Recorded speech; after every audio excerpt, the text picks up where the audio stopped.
Hey everyone, welcome back to the channel. Today we're diving into one of the most debated topics in relationships. Who should really lead?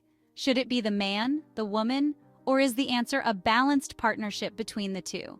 It's an age-old question, but in today's evolving world, understanding leadership dynamics in a relationship is more important than ever.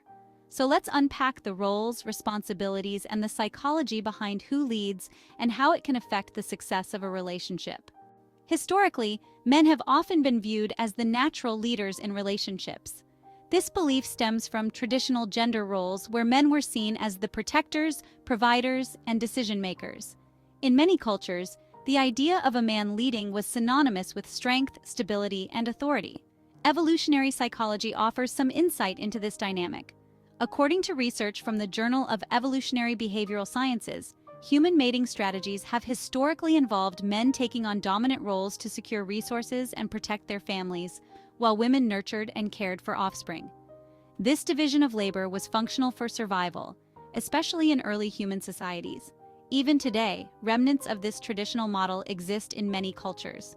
Some men and women still feel most comfortable when the man leads, believing that he should make the key decisions in the relationship, from financial matters to long-term life planning.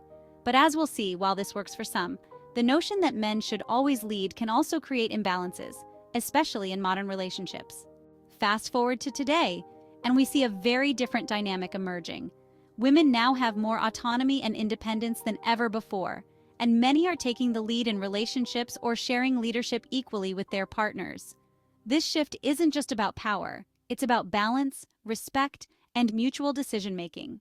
A study published in the Journal of Marriage and Family found that couples who share decision-making responsibilities tend to report higher levels of relationship satisfaction. Why? Because when both partners contribute equally to major life decisions, they feel more valued, heard, and respected. In fact, this idea of shared leadership aligns with what many relationship experts describe as egalitarian partnerships, where both individuals bring their strengths to the table. Think of it like this. In a healthy, equal relationship, leadership isn't fixed. Instead, it flows naturally based on the situation. In some instances, the woman might take charge, especially in areas where she's more knowledgeable or passionate.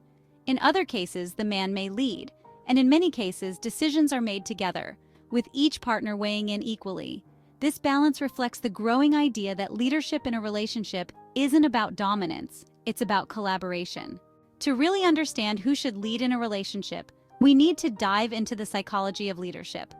Leadership in the context of a relationship isn't about controlling or overpowering the other person. It's about guiding, supporting, and helping the relationship move forward in a positive direction. Psychologists often talk about the concept of emotional intelligence, EQ, and its role in leadership. In relationships, the partner with higher emotional intelligence, whether that's the man, the woman, or both, tends to take the lead in managing emotions, navigating conflicts, and fostering connection. Leadership in a relationship is less about making decisions and more about creating an environment where both partners feel secure and valued. Dr. John Gottman, a leading relationship expert, found in his research that couples who demonstrate shared leadership, where both partners have an equal say and influence, are more likely to have lasting, fulfilling relationships. This balance ensures that neither partner feels dominated or neglected. Instead, both are active participants in steering the relationship. This type of leadership isn't rigid or fixed. It evolves depending on the situation, the strengths of each partner, and the dynamic at play. In other words, the healthiest relationships often feature shared leadership, where both partners contribute to the relationship's success. While we've made progress in breaking down traditional gender roles, they still play a role in how we view leadership in relationships. Many people, whether consciously or unconsciously, default to old patterns where the man is expected to take the lead. For example, in decision-making or financial matters, some couples still look to the man to make the final call, even if the woman has equal or more expertise. This is where societal norms and personal expectations often clash. Women, especially those who are career-focused or financially independent, may feel frustrated by the expectation that their partner should always lead. On the flip side, some men may feel pressured to take on leadership roles, even when they'd prefer a more equal or collaborative dynamic.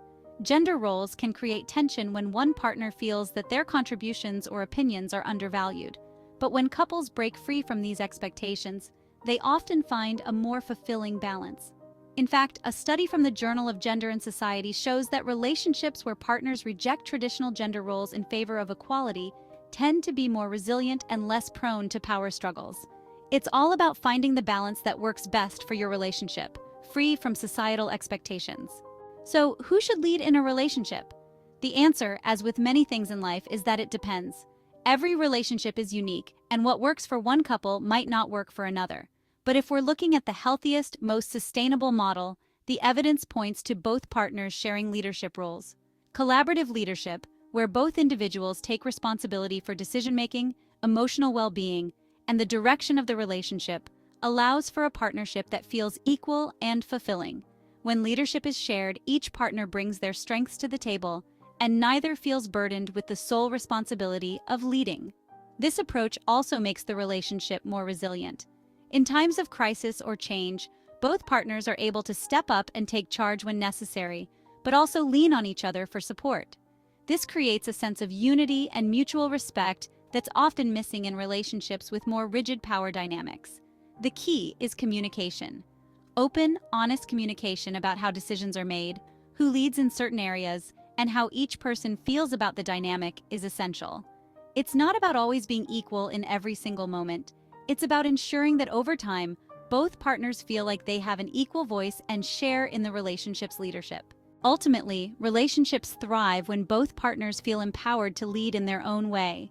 Balanced leadership isn't just about making decisions together, it's about creating a partnership where each person feels valued, respected, and heard. When one person dominates or controls the relationship, it often leads to resentment, frustration, and emotional distance. But when leadership is shared, both partners contribute to the relationship's success, fostering deeper connection and trust. Studies from the American Psychological Association show that couples who practice shared leadership have higher levels of satisfaction, lower levels of conflict, and better emotional intimacy. At the end of the day, leadership in a relationship is about partnership. It's about building something together, where both people feel supported, appreciated, and confident in their role.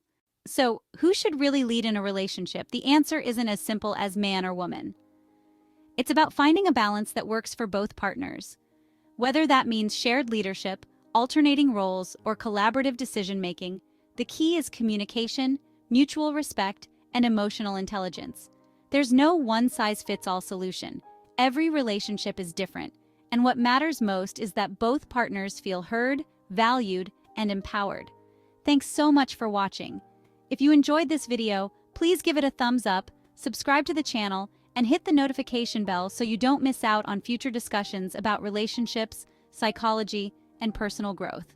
And in the comments, let me know, how do you and your partner handle leadership in your relationship? Let's keep the conversation going.